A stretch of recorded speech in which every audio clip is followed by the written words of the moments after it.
What is the most fed up thing someone close has confessed to you? Story 1. I once went to a BBQ hosted by the parents, we'll call them Tim and Carol, of one of my son's classmates. They were in grade 3 at the time. It was a no-kid BBQ, a get-together for all the parents to meet and get to know each other. I had already known the hosting couple casually from the school for the last 2 years. We had been friendly and chatty, but not friends as such. As the night wore on, more and more people got drunker and rowdier. I'm not much of a drinker, so I sat on a chair on the patio watching the fun. Tim sat next to me, fairly drunk, and started to say what a nice person I was, and what a pity it was that I was single. I began to brace myself for a drunken proposal, but I was way off about where the conversation was heading. Tim said to me that I had always treated him and Carol kindly, and that he wished he had a friend like me. I was feeling uncomfortable and was looking for an excuse to leave, when out of nowhere he said he had a confession to make. I was now getting up and ready to leave. He stopped me and said he had to tell me his secret.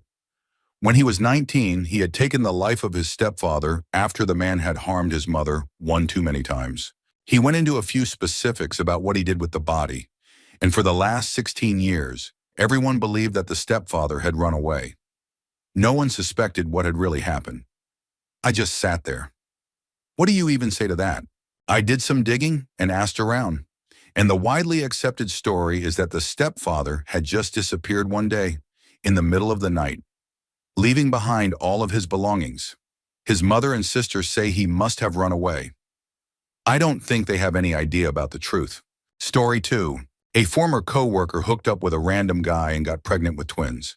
Several months in, she reached out to the guy, and after they chatted more, he mentioned being mildly on the autism spectrum. Her response was to start buying every pill and substance she could find on the street to try to cause a miscarriage of the twins, who were already far along in development, because she refused to raise children who might be on the spectrum. What ended up happening, though, is that it didn't work, and she caused permanent damage to those children for life. They were born underdeveloped and have a number of medical issues. No one really understood why she told us that. I can't imagine how their father must have felt. Story 3. I went to high school with a guy who had been adopted from India when he was a teenager. He didn't know English, so they placed him 2 grades back. He was 20 as a senior and ended up being expelled after a girl, who was known to be a compulsive liar, accused him of threatening her with a screwdriver in woodshop class and attempting to assault her. People generally believed her because he already had a reputation for being inappropriate with 14-year-old freshmen. That same summer, I was at a concert and happened to spot him in the crowd. I felt compelled to ask what happened. I figured he would default to, "It's not true," since he didn't even know me. Nope. He said he had held the screwdriver to her neck and tried to get under her skirt, but she fought back. He said he thought it was ridiculous that he was expelled when he didn't even go through with it. He truly believed that failing to complete the act meant it didn't count. I was 15 at the time, and to this day, it remains the most disturbing and twisted confession I've ever heard from someone. Story 4. Years ago in college, I had a nighttime class, and sometimes we would go out for drinks afterward. There was this one guy in class who seemed nice but very closed off. He always wore long-sleeve black shirts and jeans, even when it was warm. One night at the bar after a few drinks, he told me that he was a former extremist. Among numerous other disturbing things, he said he had gotten out of prison 2 years prior for what had been pled down to a reduced charge of aggravated manslaughter. I think he and his friends had attacked and fatally injured a man when he was 18 or 19. He was in his late 30s or early 40s when I knew him. According to him, they saw the man walking, minding his own business, and decided to harm him simply for being nearby. There was nothing accidental about it. It was intentional and deliberate. He said he had since learned the error of his ways. The clothes he wore were to cover up his past tattoos, which he was in the process of removing or covering with new ones. He expressed a great deal of guilt over who he used to be and what he had done. He had become a counselor for teens involved in gangs. He had tried to reach out to the family of the man he had hurt, to apologize and beg for forgiveness, but they wanted nothing to do with him. Last I heard, he was married, had a daughter, and was in therapy. Story 5. It's tame compared to other comments in this thread, but I had a bunch of online friends that I played video games with from a young age. One had a neighbor who was around 23 that I really connected with when I was 12. He was like the big brother I always wanted. We'd chat almost every day for years and play games together with our group, watch shows and movies together, like we were as close as can be for online friends.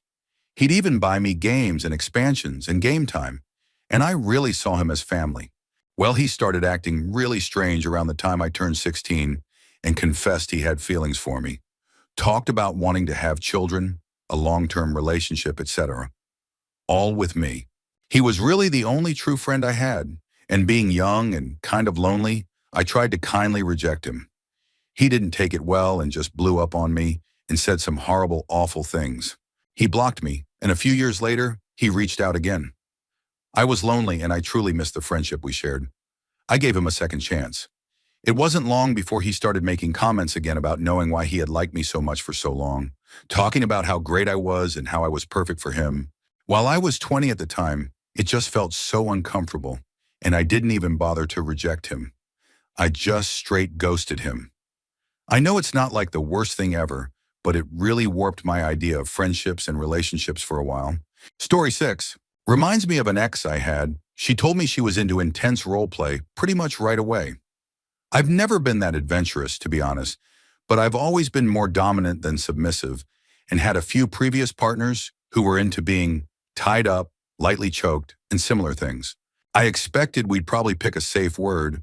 I'd tie her up, be a little rough. She'd say, "No, stop," with a wink, and everything would go smoothly. And that's exactly how it started. But eventually, she wanted something more. She wanted me to go home and then come back later that night with no warning, literally enter through her back door, which she'd leave unlocked, and act as if I didn't know her. It was essential that neither of us acknowledge we were in a relationship. She would run, panic, freak out, do everything short of actually screaming for help or hurting me, and I was supposed to do whatever it took to catch, restrain, and engage in the scenario. She even told me I could bring a prop and be more aggressive if I wanted. I didn't. After some back and forth, she finally agreed to use a safe word. We always had one before, but she was really hesitant about it for this. I went through with it once. It was mentally and physically exhausting, but when we finally got to the point of intimacy, it was unsettling how much more engaged she was than usual. It became very clear that this extreme scenario was the only thing that truly excited her, and anything less just didn't work. It left me with a lot of mixed feelings afterward. Story 7. My former boss and close friend at the time admitted to having an ongoing inappropriate relationship with his adopted daughter. They adopted her at age 14, and he claimed that nothing happened before she turned 18, as if that makes it much better. But that timeline never added up to me. I'm pretty sure it started when she was around 16 or 17. The adopted girl took the brunt of the blame, got kicked out of the house, while she was still 18, I believe, and he and his wife are still married, living in the same home. We're no longer friends. In response to the girl getting blamed, the wife accused her of seducing her husband. The wife might have been more at fault than him in some ways. To conclude, I eventually left the company. I could not trust or respect him after that. I've had several run-ins with his wife over the years, ranging from coldness toward me to flat out accusing me of ruining the company and their family. I ended up moving around and up in the industry we were in, and now make twice what I did back then. I saw the girl once, several years ago, but didn't get a chance to talk to her. I hope Lori is doing well. Story 8. After my grandfather on my dad's side passed away, one of my cousins revealed that he had been unfaithful for a long time. As long as I had known him, he had been involved with a woman who was essentially his girlfriend. They had been together for as long as I could remember. In the 1970s, my grandmother passed away from what was called an accidental insulin overdose. She was a type 1 diabetic. What had actually happened is that my grandfather had been unfaithful for years with this woman who remained his girlfriend. My grandmother found out and eventually couldn't take it anymore, and she ended her own life. It definitely explained why my dad had such a poor relationship with his family. It was an open secret, but no one would acknowledge that what my grandfather had done was wrong. Apparently, people thought my grandmother was overly emotional or unstable, and the family didn't really like her. Still doesn't excuse what happened. Story 9. My grandfather was a hobo, not a bum or tramp, during the Great Depression. He used to ride the rails, secretly hopping onto trains to travel between cities. He had a lot of wild stories, but the one that really stuck with me was the time he and two other travelers got caught by the railroad police while en route. One of the men he was traveling with was black, and the officers made him jump off the moving train. I asked my grandfather if he survived, a very Reddit kind of question from a 10-year-old me, and he said he wasn't sure, but probably not. Fun fact, there are tons of online posts answering the question, what happens if I jump off a train going 50 miles per hour? The train in question was probably going somewhere between 45 and 75 in the 1930s. Yes, I did a lot of research on this because the story haunted me from a young age. My grandfather and the other man were badly beaten by the railroad police and then escorted off at the next rail yard once the train came to a stop. Storytime. I'm a medical massage therapist, and most of my patients come through the VA or are first responders. The body's a strange thing, and sometimes I end up unintentionally triggering some deep emotional trauma along with the physical tension. The ones that stand out most. One of my VA clients suddenly started describing the moment he had to identify his friend's eyes and arm in a pile of debris after an explosion. Another was a police officer who told me about a raid on the home of an extremely abusive father with young children. The graphic details of both stories actually made me a little sick to my stomach, and I'm someone who listens to true crime podcasts regularly with no issue. But what really disturbed me wasn't the content. It was how these two strong, kind men, who always joked and laughed during sessions, suddenly began crying and spilling these memories like they had no control over it. These stories came out of nowhere. We were joking around while I worked on a deep tissue massage, and then suddenly they were in tears. The mind-body connection we have is absolutely wild. Story 11. A former coach of mine resigned after being accused of inappropriate private interactions with a student. She was the only girl on the wrestling team, socially awkward, and often faced teasing, so she had a rough time. All my buddies and teammates defended him because we were convinced he was a good guy and would never cross any lines with her. We believed he was just being a mentor, like he was to all of us. Years later, at a barbecue at my friend's house, we were all grown men at that point, many of us still involved in wrestling. He casually told us that he had been intimate with her a few times in his car. I was completely stunned. I couldn't believe how nonchalantly he spoke about it. It hurt a lot. I haven't spoken to him since. Still bothers me to this day. Story 12. My mother was absolutely awful to me when I was a young girl. She would hit me, constantly belittle me, say horrible things about me to my siblings, try to embarrass me in front of my friends, and tell my dad I was a terrible person, claiming I was trying to separate them whenever I told him how cruel she was to me. Eventually, my dad divorced her because she was incredibly difficult to deal with. I was always scared around her, and I never understood why she was so hateful toward me. I distanced myself in my mid-20s. Even as an adult, she was still just as mean. I remember thinking, what did I do? Was I a bad kid? Am I a bad person? But I was a straight A student, valedictorian, never got into trouble, earned a full athletic scholarship, and now I run 2 successful businesses. Even my siblings would say, yeah, mom just doesn't like you. Fast forward to my mid-30s, this year, she came to me and said to my face that she had hated me since I was a child and was always jealous of me because I was beautiful and free-spirited. She said she envied every aspect of my existence and admitted I was her biggest regret because of the way she treated me. I told her I appreciated her honesty, but that I had no space for her in my life. She broke down crying. While I have empathy, the truth is she gaslit and emotionally tortured me my entire life because of her own misery and insecurity. Hearing her admit it was validating, since I had often questioned my own reality.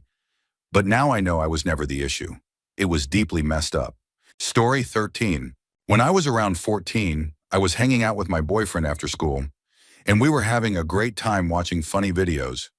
We started hearing sirens in the distance, and he suddenly said he needed to leave.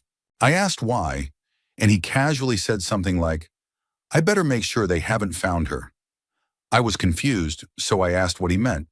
He told me his mom wasn't going to let him come over because he hadn't done his homework. So he pushed her down the apartment stairs, breaking one of her legs. He said he stepped over her, locked the door behind him, and left her there injured and crying so he could come visit me. He was so calm and cheerful while telling me that no one would have suspected anything. He told me he left her there hoping he wouldn't have to ask for permission anymore. Then said he loved me, hugged and kissed me goodbye, and started walking home. I didn't see him for a few years because he was arrested on the walk back and spent some time in jail. She survived, by the way. As an adult, a childhood friend of mine once told me her current relationship was going downhill. She started venting about how her partner kept threatening to leave after their major fights, how she caught him on dating apps, and that he had recently smashed their TV during an argument. A few days later, I was visiting while she was babysitting, and he came home early from work. The next thing I knew, she had pulled his shotgun from the bedroom and was waving it at him and across the room, past the kids. They were both yelling, and he kept begging her to put it down and asking if she was out of her mind. Later that week, she told me she had found a solution and that having a baby would fix this. I had been pointing out the abuse and toxicity from the beginning, so I was stunned. I told her a baby wouldn't solve anything and would only make things worse and more stressful. They were already struggling to care for the child she had, and most of their fights stemmed from money problems and rent issues. She seemed to agree after hours of talking and hearing the same from other friends. A couple of months went by, and I got a call that it worked. I asked, "What worked?" She admitted to poking holes in all their condoms with a sewing pin and had gotten pregnant. It didn't take long before things got worse. He nearly choked her during a fight, and the relationship ended shortly after. Story 14. It wasn't said to me but to my friend. We were at another friend's party when my friend got drugged and overdosed. Her boyfriend, me, and one other person tried our best to get her help, but the girl who hosted the party refused to let us actually call an ambulance. The boyfriend ended up calling his mother, who was a nurse, and they got her to the ER. After that, my friend became very nervous about going out and was scared because she didn't know who had drugged her.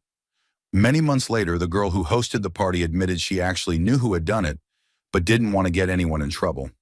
By the time my friend learned who it was too late for any legal consequences. The girl who threw the party had seen how sick my friend was and how she had lost consciousness, yet still chose to protect the person responsible who had done it for fun. It deeply affected my friend. She had to live with that trauma while watching the girl who drugged her continue to party and even do the same thing to others, with full knowledge and silence from the one who had hosted the party. Story 15. So I'm friends with a family. My original connection was with the dad. We met through a shared activity. Then with the daughter, she came back from college and also joined that activity.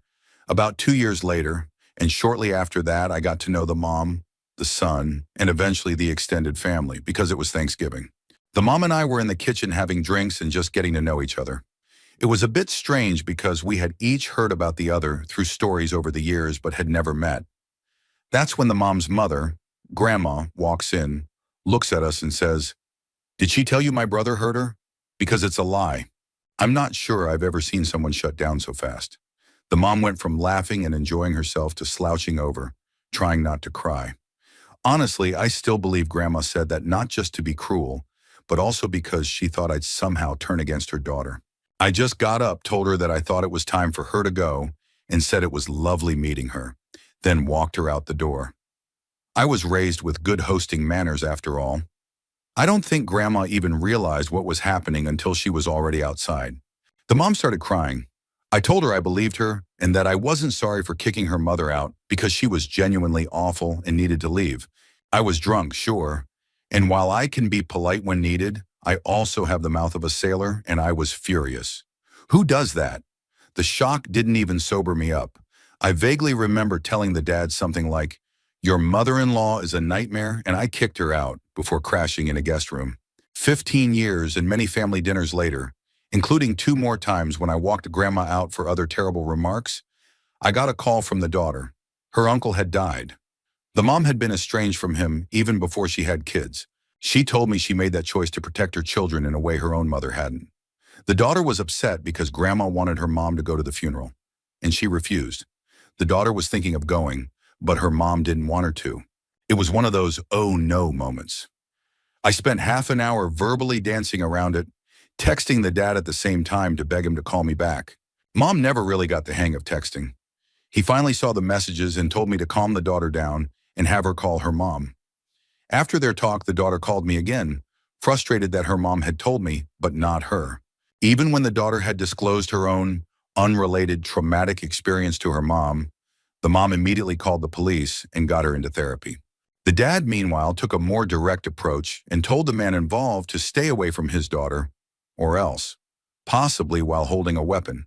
The dad had been trying for years to get the mom into therapy and to cut ties with grandma permanently. Eventually, I had to explain that it wasn't the mom who told me. Grandma did. She said it at Thanksgiving, the very first time I met her. That was the first time I kicked her out. There were two more. Each time was because she was being cruel to her daughter. The mom and I talked about everything later.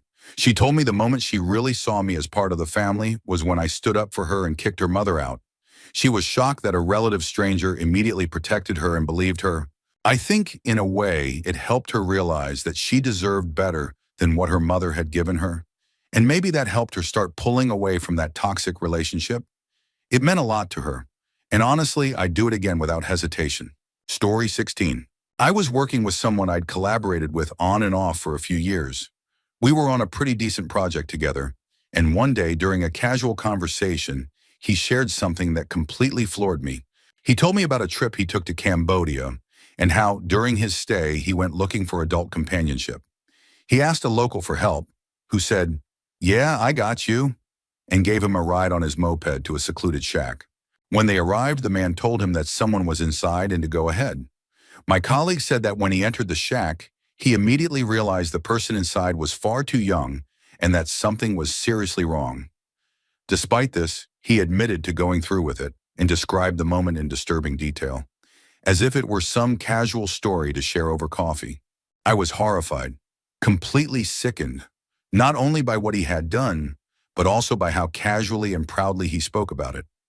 I didn't respond in the moment, but I couldn't look at him the same way again.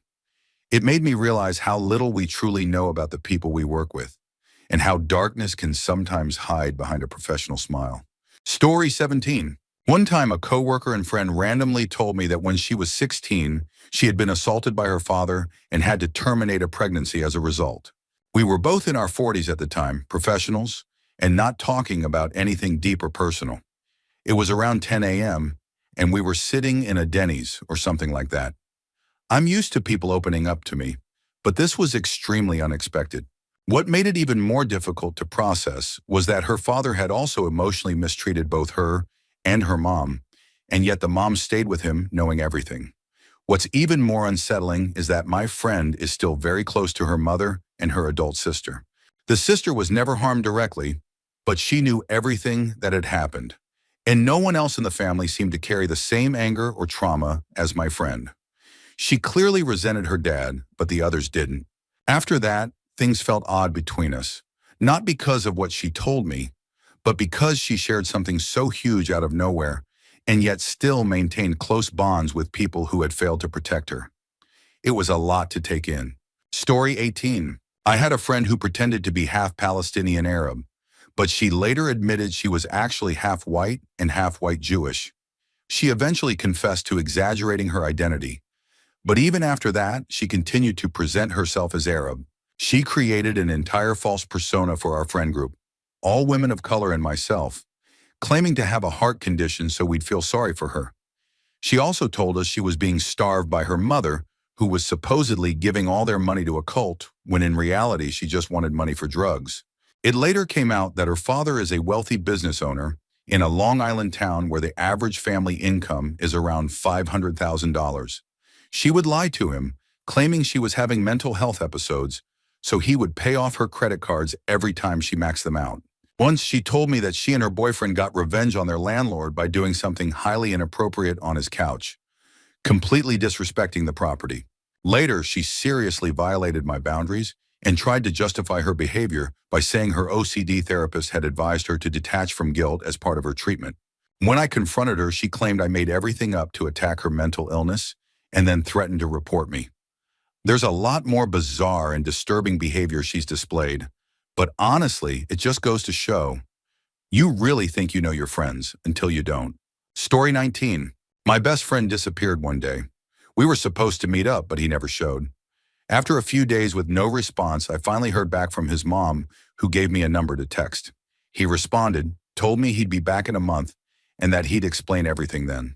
I was genuinely scared. Thought maybe he was really sick or something serious had happened. He had just gone through a breakup and was hooking up with new people, so I assumed maybe he had contracted something or found out he had a serious illness. After a few weeks, I even began to worry it was cancer. When I finally saw him again, he looked pale, almost gray. He met me in the driveway and said he couldn't come inside.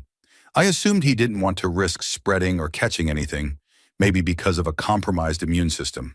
We got into his truck and drove toward a restaurant. After a heavy silence, he finally sighed and said, "I'm going to prison." My mind immediately jumped to something accidental. Maybe he had unintentionally caused someone harm. That would explain why he looked so distraught. I was still trying to figure out how to ask what had happened when he answered the question before I could form it. I was arrested for possession and distribution of illegal material involving minors. I froze. That was the last thing I ever expected to hear from him. The realization hit instantly. He didn't come into my house because I had a child, and he likely wasn't allowed around them. I've never felt so physically ill from hearing someone speak. That moment completely shattered everything I thought I knew about him. Story 20. A colleague at work, I work in a large general hospital, came out of the room of a very ill patient with an expression I had never seen before. I caught up to her and asked what was wrong with Big Betty and if there was anything I could do to help. That was my mistake, because yes, there was absolutely something I could do. The night staff had reported that Betty was crying out in pain all through the night, despite receiving every type of pain relief available. I brought everyone down to the break room and asked very seriously what the plan was for the night. That's when I learned the syringes they had contained a muscle relaxant, along with other powerful substances intended for end-of-life care. The idea was to provide her with a peaceful and painless departure. These nurses were clearly shaken, but I knew what needed to be done.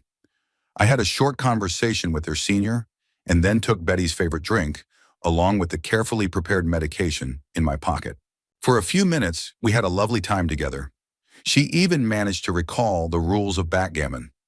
Then about 7 or 8 minutes in, she became tired and wanted to go to bed. I helped her get comfortable, arranged some music for her, and placed a book beside her. Even though she could no longer read, she always brought a book to bed out of habit. Then gently, I administered the full dose through the IV line already in her arm. There was no chance of survival. She would pass within minutes. I called the rest of our team in, and we all sat with her, held her hands, and comforted her. If nothing else, she left this world knowing she was cared for and not alone. Story 21. There was this couple my wife had been close with in college. After we started dating, she reconnected with them, and we all started spending time together. My first impression of the guy in the couple was that he was friendly and seemed relatively normal. But the more time we spent with them, the more strange things I started to notice. Too many to list here, but over time, I just didn't feel comfortable being around them. About a year later, after a dinner with both couples, the guy pulled me aside and told me something that happened at work. He was a trauma nurse at one of our local hospitals. That day, an infant had passed away, not his patient and not on his floor. He told me that somehow he had taken the infant's body before it was brought to the morgue and brought it into a bathroom, where he baptized the baby in the sink so it could get into heaven. I was speechless. I asked him if the baby's parents shared his religious beliefs, and he said he had no idea. They didn't even know he did it.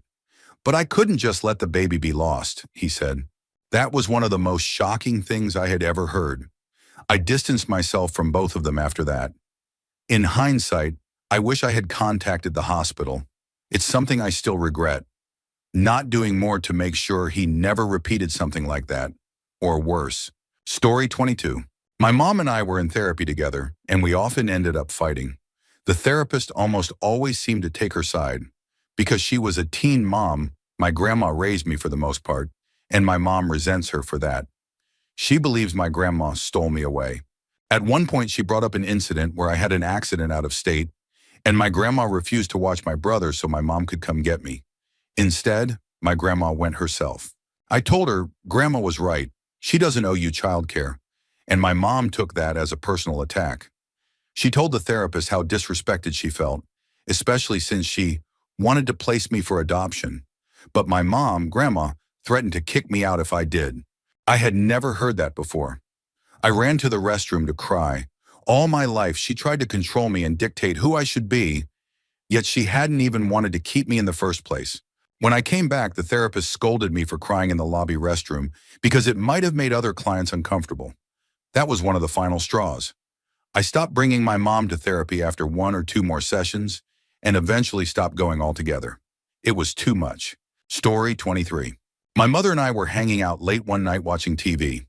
I was a freshman in high school at the time, and this was one of our first weekends together since my father had taken over custody a year prior. She seemed a little out of it when she suddenly whistled to get my attention. I looked away from whatever we were watching, and she said, "I want to tell you something, but it's a big something. You can never tell your sister or your dad, or anyone." I remember the absolute terror that washed over me as I simply nodded for her to go on. She confessed that while she and my father were still together, she had been seeing someone else, someone my sister greatly resembled. So, at nearly 1 a.m., in a pitch-black room lit only by the television, my mother revealed to me not just an affair, but the possibility that my only biological sibling of 9 years may not actually be my full sibling. And I wasn't allowed to tell anyone. Eventually, I did tell my sister, though the decision weighed heavily on me for a long time. I often wonder if I did the right thing by telling her. My mother and I no longer speak due to other issues between us, but I still wish her well. No one should have to hear that kind of truth from a sibling instead of a parent. Story 24. I had a friend's older brother confess to hurting one of my friends. It was the first day of my last year in college, and I was getting ready to go to a festival with my best friends Luna and Mike. At the time, Luna was dating a guy named Zach. About 10 minutes before Luna showed up to my house, I got a call from Zach's older brother. He was really upset, talking about ending his life and how he was being bullied for allegedly doing something horrible. I asked him who it involved and whether it was true. He immediately admitted that it was and started describing different situations. To add some context, he had been diagnosed with Asperger's, so I wasn't sure at first how to interpret the information. Ultimately, I brought it up during a therapy session, and it was taken seriously. It turned out to be true, but no one felt safe or ready to come forward publicly. Zach's family tried to sue me for defamation, but they couldn't, because I hadn't lied. Story 25. My mom once told me that her sister, my aunt, had been single and childless for a long time, and eventually decided she wanted to adopt. She came in contact with an older woman who was caring for the 6 children of her daughter, who was in prison for something related to drugs. The grandmother told my aunt that she could adopt the youngest child for 22,000 pesos. My aunt paid the money, and the child has been with her ever since, as far as I know, without any legal adoption papers, since she was 1 year old. To this day, I don't think the biological mother ever found out that her youngest child was given away by her own mother. My aunt genuinely loves the child, but I can't help but wonder how much emotional confusion and trauma the little girl might face. I'm almost certain she will try to find her birth mother one day, and that her mother might also try to find her. I can't imagine what the older siblings must have felt about their baby sibling being adopted this way.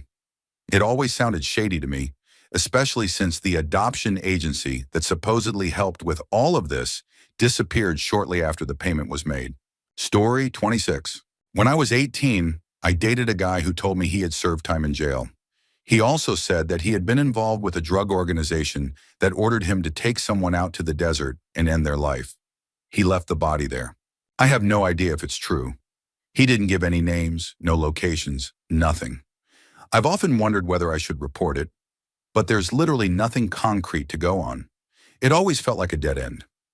I later found out that he didn't serve a full sentence. Apparently, he was in jail only on the weekends, which was bizarre in itself. Another guy I dated once told me he had taken someone's life while working in law enforcement in India. This one seemed more believable. He said he and some other officers were trying to punish a man for something, but things went too far and the man didn't survive. According to him, everyone involved was a cop.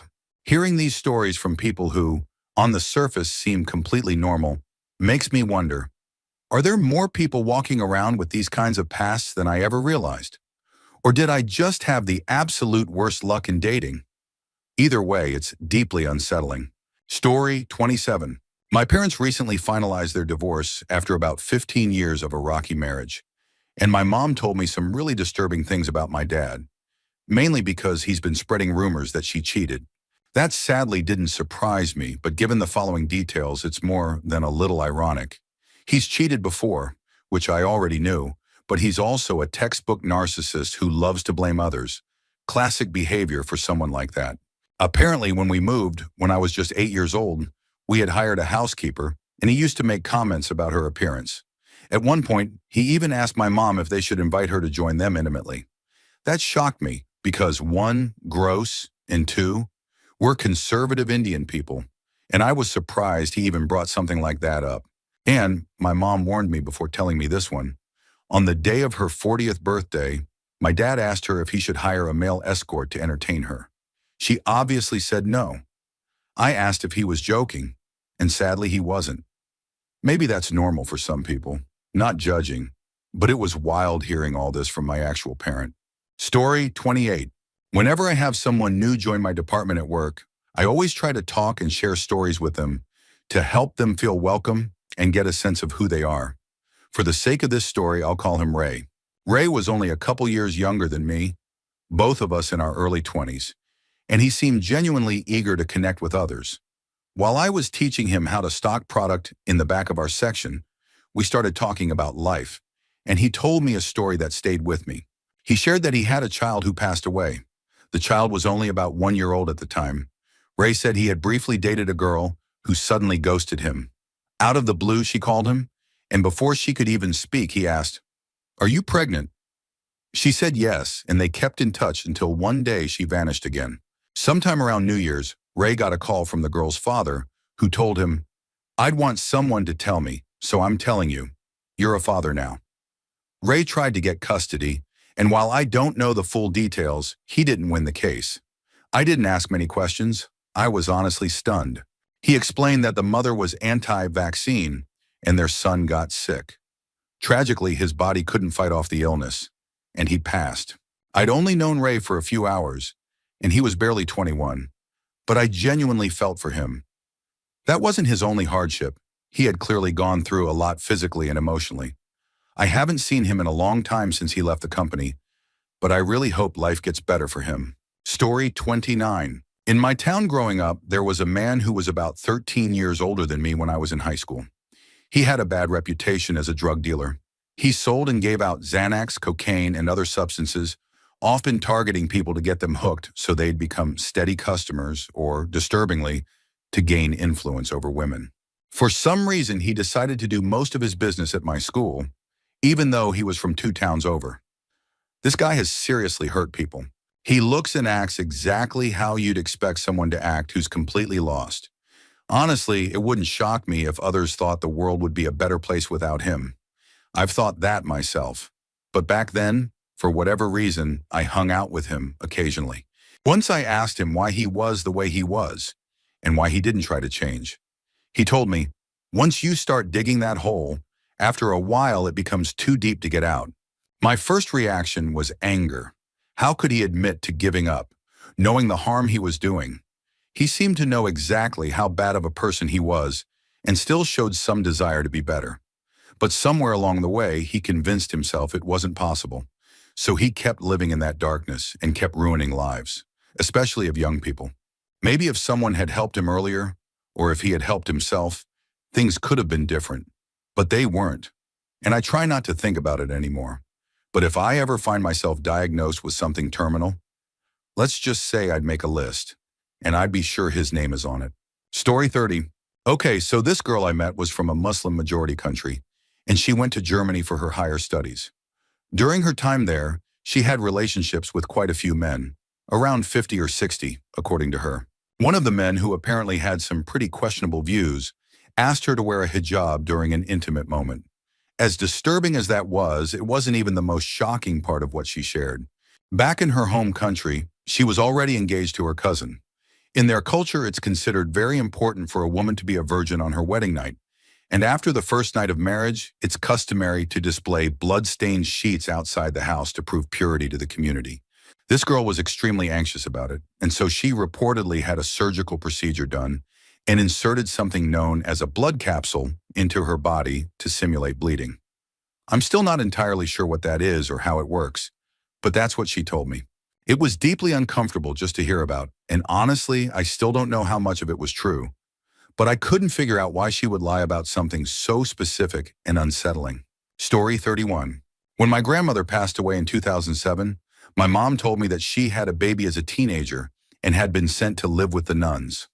The baby was dark adopted, which I've come to understand means a closed adoption with no contact. Despite that, my mom had spent years trying to find her first daughter, mainly because she wanted to warn her about a serious hereditary heart condition. Apparently, with the internet, you can do all kinds of things today that weren't possible back then. Fast forward to 2018, and my mom is in the hospital on her deathbed. The phone rings and I hear her talking to someone. She says, "Oh no, sweetie, I'm not going to die," and ends the call with, "Okay, I love you too." I was confused. Every female relative was already at the hospital with us. I asked her, "Who was that?" My aunt turned pale and muttered, "Oh God, you don't know." And in that moment I knew.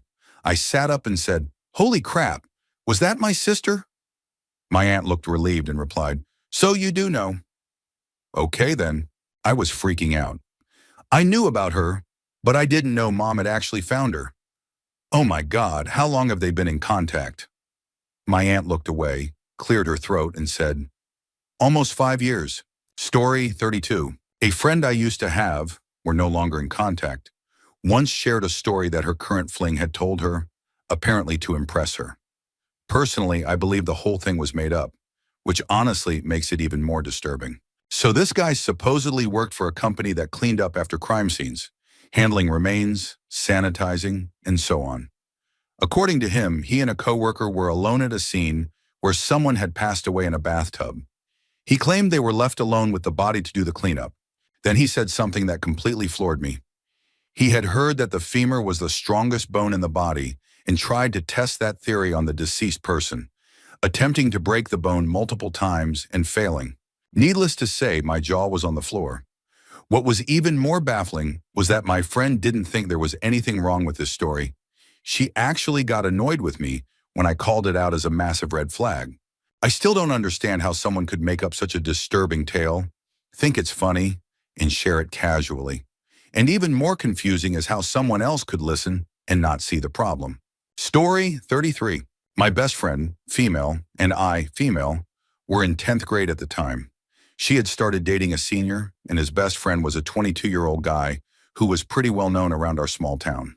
We were all hanging out after school one night, and the guys had already rolled the blunts before we arrived. My mom had always warned me never to smoke anything I didn't personally see being prepared, so I didn't smoke that night. While we were sitting around, the 22-year-old started casually talking about how he would add substances to blunts when sharing them with women so that they would be more relaxed and easier to control. He claimed they would still be awake and responsive, but unable to resist or speak up. Hearing that was absolutely terrifying. I immediately told my friend we needed to leave, and I made her promise we would never smoke with them again. Over the next few days, he kept messaging us, insisting we should hang out and that he could make us feel good and safe. This was also the same guy who bragged about hurting the mother of his child when she didn't listen to him, and admitted to frequently cheating on her, with both willing and unwilling partners. Sadly, a lot of girls in town had similar stories about him, but no one ever pressed charges. His father held an important position in the area, and people were scared or discouraged from taking action.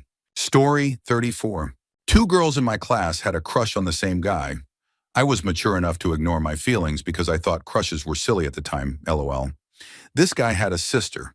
I was friends with one of the girls, but not as close to the other. The girl I wasn't close to claimed she had spoken with the guy's sister and said that the sister told him about my friend's feelings. Naturally, this really hurt my friend, thinking her secret had been exposed. So we went and talked to the sister directly. She said she never said anything like that and that the guy didn't know anything about it. We started to suspect the other girl was lying, especially since she had a history of questionable behavior. When my friend confronted her, she locked herself in a bathroom stall and started fake crying. And I mean clearly fake. She used to brag about how good she was at pretending to cry, and when she came out, she was acting completely normal again. We tried speaking to her a few more times about her behavior, and how we wouldn't continue hanging out with her if she kept doing things like that. She also had a habit of trying to take things from another girl in our group, even though she wasn't struggling financially. It didn't seem like she needed anything, just that she wanted more. But here's the strange part. She never really responded to our concerns. She would just smile and nod, as if she wasn't taking in anything we were saying. It was frustrating and a little sad to witness. Story 35. I was once online friends with a guy from India whose family had moved to Italy when he was a teenager. He had an older sister and lived with both parents. At first, he came across as a nice guy, funny, smart, and polite. But after some time, his questions started becoming strange. He would ask me about controversial or taboo topics, and eventually the subject of family relationships came up. I told him that I didn't want to discuss that. It was a deeply sensitive subject for me due to personal trauma. But he continued, saying he didn't understand why people made such a big deal out of it. Then he told me he had been involved in a relationship with his older sister and had thoughts about being involved with his mother.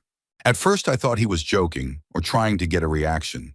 But about a week later, he claimed that he had acted on those thoughts with both women. He said their family had become very isolated after moving abroad and that the household dynamics had become unhealthy, especially with their father working overseas most of the time. The moment he made that final confession, I immediately blocked him. It was disturbing and not something I ever expected from someone who had initially seemed so normal. Story 36. A client, a woman in her 50s, once told me a story that left me deeply disturbed. She said her son, who was 8 years old, didn't know that he and his younger brother, 3 years old, were actually adopted. In reality, the 8-year-old was not her biological son, but her grandson. She had been raising him ever since her niece, his biological mother, gave birth. As it turns out, her own son had fathered a child with his first cousin, and she ended up raising the baby. The man, now in his 20s, still lives on her property, doesn't have a job, and relies entirely on her for food and shelter. He doesn't contribute and apparently encourages the older child, his own son, who thinks he's his brother, to act aggressively toward the grandmother who's raising them both. Even more complicated, the grandmother and her former husband have been divorced for 7 years, but they haven't told the kids yet. Every time she tries to set boundaries or tells her son that she can't continue to support him, he threatens emotional breakdowns in front of the kids.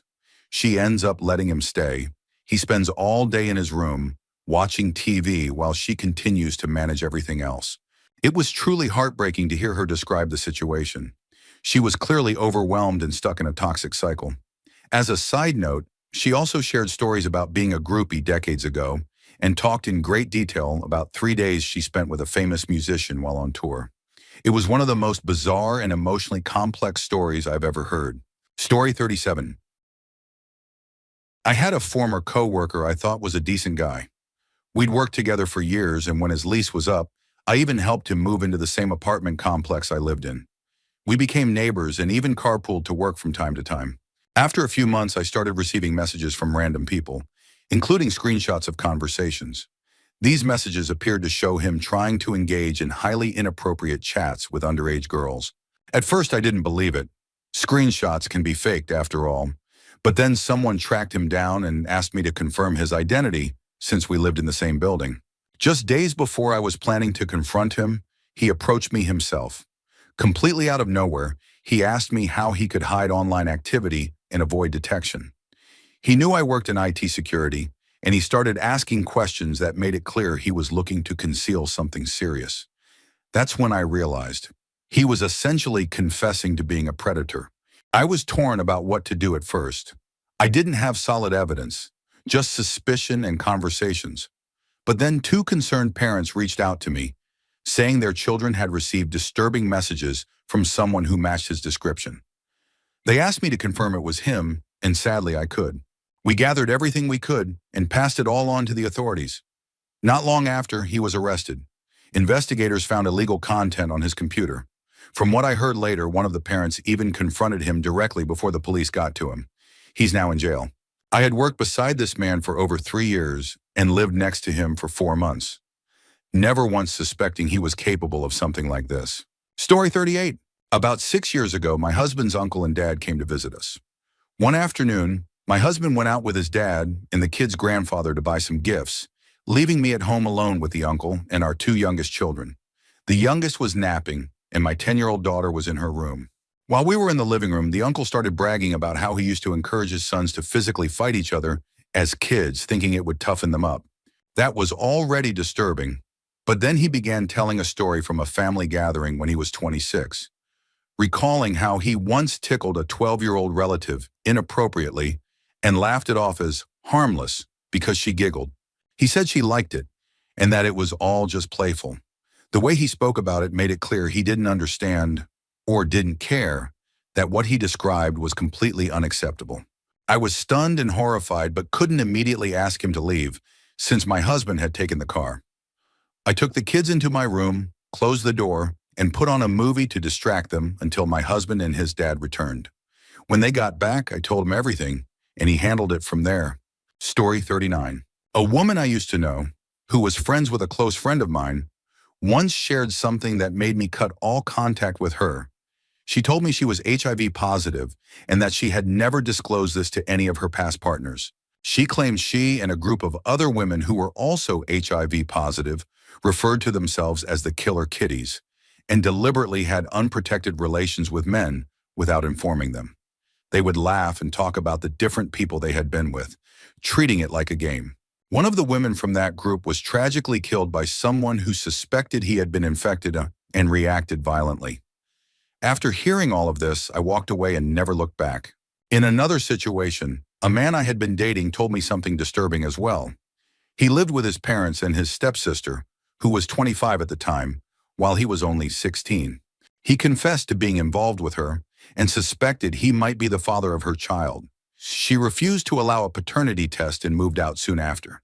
She claimed she had a boyfriend, but no one had ever seen or met him. Despite his insistence on finding out the truth, she cut contact completely. Story 40. My father and his brother married identical twins, my stepmother and my aunt.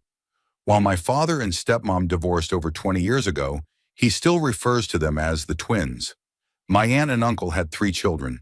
Their first child struggled with substance use for 30 years, their second passed away as an infant, and their third was conceived after many years of difficult fertility treatments. One day, while visiting my father, I brought up the hardship my aunt and uncle had endured and said something like, "No one should have to go through all of that." My father's response shocked me. "Well, they're not very nice people." He went on to imply that they somehow deserved their suffering, with a judgmental tone and dismissive body language. I was speechless. Instead of expressing empathy for his own brother's tragedies, he blamed them. It was in that moment that I truly saw who he was. That conversation marked the end of our relationship. I've never told anyone in the family why I cut contact with him. My siblings likely think I'm being dramatic, but I would never wish the knowledge I have about his coldness on anyone else. Story 41. Back in college, I was spending time with a close friend. We were a bit drunk and high, sharing stories from our childhoods. Out of nowhere, he told me something that broke my heart. He said that when he was a child, his older brother would come into his room every night and force him into inappropriate situations, framing it as taking medicine before bed. This went on from the time he was 8 until he was 13. He said that when a friend at school showed him a video online, he finally understood what had been happening to him. It was the first time he realized it wasn't normal. He never told anyone because he was ashamed and worried people would label him negatively, especially since he said he had gotten good at it from years of being forced. I was overwhelmed and started to cry, but he got upset, told me to forget it, and later texted that he had made it all up. But the look in his eyes when he told me was all the confirmation I needed. We drifted apart after that night, and I've always wondered what happened to him. What he went through was horrifying and sadly far too common. Story 42. While studying abroad, I made a friend and we ended up going out together almost every night. We typically visited the same 2 bars. On our very first night, something really disturbing happened. One of the bar owners made inappropriate advances toward me and another friend. It was deeply unsettling, but somehow my best friend convinced me that it wasn't a big deal. Against my better judgment, I continued going back. The last night I ever set foot in that place, things escalated. The owner started groping me and forced himself on me, trying to kiss me and touching me without consent. When he kissed my neck, I caught my friend's eye and silently signaled that we should leave. She didn't move. I had to physically push him off me. I grabbed her hand and told her it was time to go because it was getting really late. The owner had to unlock the gate to let us out. It was after closing, and we were the only ones inside. As I walked her home, she turned to me and asked if I had liked what happened. Then she said she was relieved the owner always went after me instead of her. I was speechless. That night was the last time I ever went near that bar, and the last time I considered her a friend. Story 43. I used to know a guy who perfectly fit the mold of what we now call a nice guy, before that term was even common. His pattern was always the same. Find women going through rough breakups or who had complicated family lives, act like a savior, and then get upset when they didn't return his romantic interest. He'd play the victim and couldn't handle rejection without turning bitter. One time he told me about his long-term girlfriend who broke up with him. Sometime later, she started dating someone new, someone who was just loosely connected to their friend group. One night, this nice guy and some of his friends ran into her new boyfriend at a bar. Instead of ignoring him or acting like grown adults, they violently attacked him, beating him so badly that he ended up in the hospital with multiple broken bones. He told me this story like it was completely justified, like it was the normal, expected thing to do. There was no recognition that she had moved on or that her new relationship was none of his business. I was already starting to see through his facade by then, but hearing him brag about that incident made everything crystal clear. That conversation marked the end of any respect I had left for him. Story 44. When my grandmother found out that my ex-husband had been physically abusive, serious assaults that left me bruised and beaten, her reaction shocked me more than I can even describe. Instead of showing support or concern, she told me with a straight face that I must have done something to deserve it. According to her, I had made him hit me. I was stunned. That moment changed the way I saw her forever. Our relationship was never the same after that, and it got worse. A few months later, she said someone she knew from a bar had seen me out with a close friend of mine. That friend happened to be black and gay, someone I trust completely. When she saw us together, she came to me and said that if I ever had a baby with a black man, the entire family would disown me.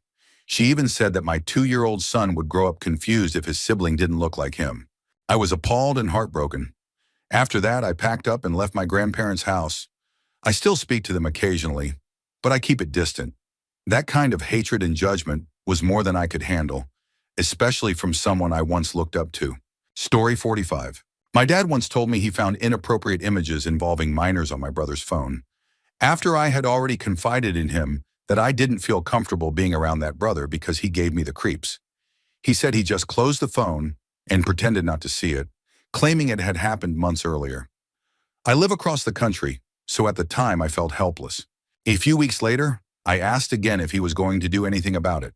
That's when he told me that my brother's girlfriend had also found similar content, and that now my brother was being counseled by a pastor at their church.